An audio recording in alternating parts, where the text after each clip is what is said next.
تو ہم یہ کہیں، اگر ہم مسلمان ہیں تو ہم یہ کہیں کہ نہیں یہ مسلمان ہے تو ہم اس کا ساتھ دیں گے. اگر وہ غلط ہے تو اور کرسچن جو ہے وہ صحیح بات پر ہے تو ہمیں کیا کرنا چاہیے؟ عدل کرنا چاہیے. جو صحیح ہے اس کو صحیح کہنا چاہیے اور جو غلط ہے اس کو غلط کہنا چاہیے. تو یہ کیا ہے، ہمیں اس رواداری کے چیپٹر میں عدل کا بھی حکم دے دیا گیا ہے کہ عدل کرو، یہ تقویٰ کے زیادہ قریب ہے. تو تقویٰ کیا ہے؟ تقویٰ ہوتا ہے پرہیزگاری کرنا، کوئی اچھا عمل کرنا، نیک رہنا. نیکسٹ پیج پہ چلتے ہیں. آگے نیکسٹ پیج پہ چلتے ہیں تو اس میں رواداری اور سیرت رسول صلی اللہ علیہ وآلہ وسلم.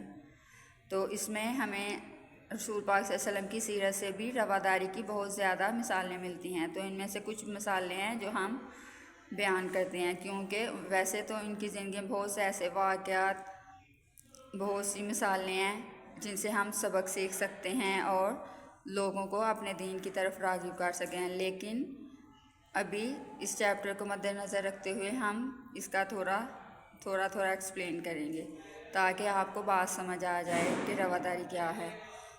تو حضرت محمد رسول اللہ خاتم النبیین صلی اللہ علیہ وآلہ آلہ وصحابہ وسلم اپنے دشمنوں اور غیر مسلموں سے بھی اچھا سلوک کرتے تھے. ایک دفعہ مکہ میں قحط پڑا تو اس وقت حضرت جو کفار مکہ جو تھے نا وہ آپ صلی اللہ علیہ وسلم کے دشمن بنے ہوئے تھے.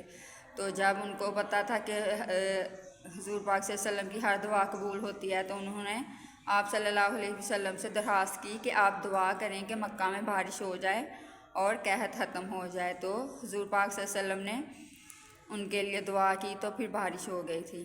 اس کے علاوہ ایک اور واقعہ ہے کہ ایک دفعہ نجران کے عیسائی ایک وفد کی صورت میں حضور صلی اللہ علیہ وسلم کے پاس مدینہ منورہ آئے تو آپ صلی اللہ علیہ وسلم نے انہیں اسلام کی دعوت دی، لیکن انہوں نے اسلام قبول نہ کیا.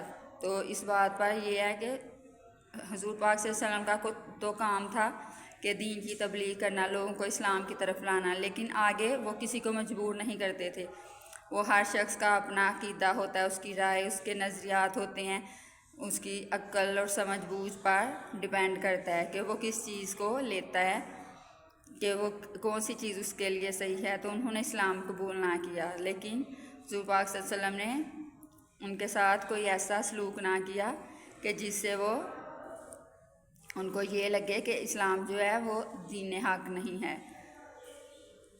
اس کے علاوہ آ جاتا ہے رواداری اور خلفائے راشدین کا طرز عمل، کہ ان کے طرز عمل کیسا تھا. خلفائے راشدین کے دور میں غیر مسلموں کو مکمل مذہبی آزادی اور حقوق حاصل تھے.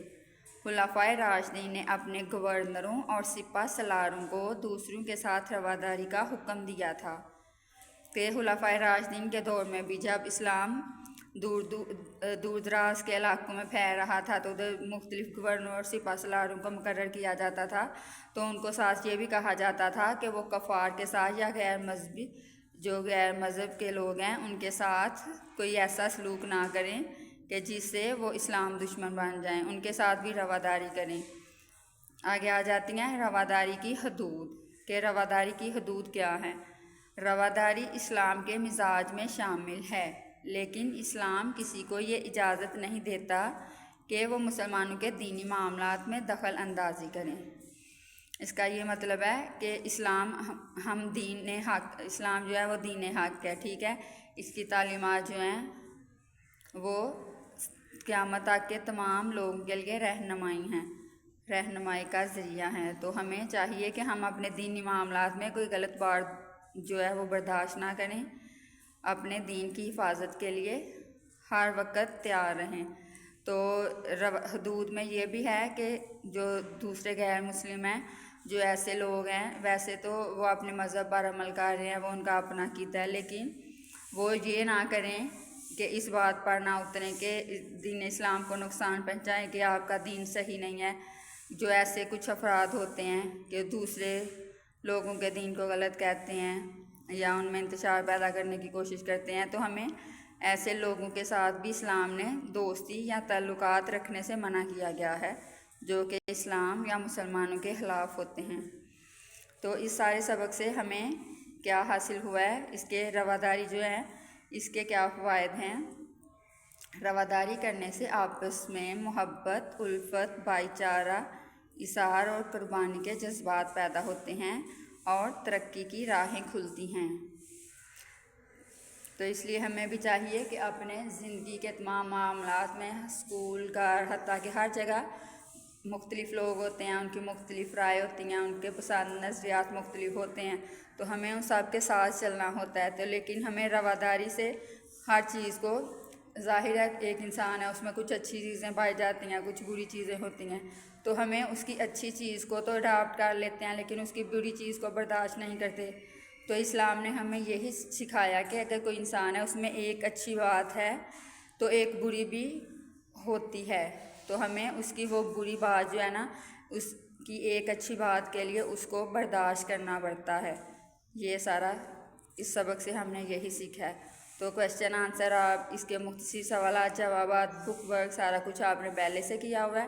تو آج آپ نے دوبارہ اس چیپٹر کی ریڈنگ کرنی ہے اچھے سے، اور سوالات یاد کرنے ہیں، مختصر سوالات بھی، تفصیلی سوالات بھی، اور اس کا بک ورک بھی یاد کرنا ہے۔ Okay class.